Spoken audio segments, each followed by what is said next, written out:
how to log out MetaTrader 5 account on Android.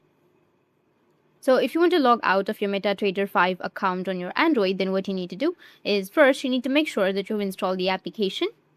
After that, you need to open up your MetaTrader 5, tap on it.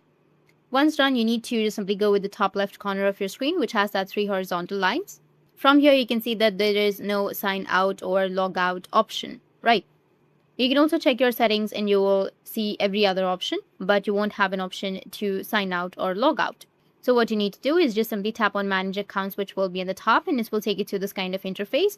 Now go with the top right, which has that 3 dots, and then you will have an option of delete account. So there's actually no way to log out of your MetaTrader 5 account, but you can just simply go and delete your account. The only option is you can delete your account. You can always create another account or register for a new one in a matter of seconds. So the only remaining option is deleting your account, as we don't have the logout or sign out option for this particular application. That's it. And if you have any questions, feel free to comment below. Thanks for watching.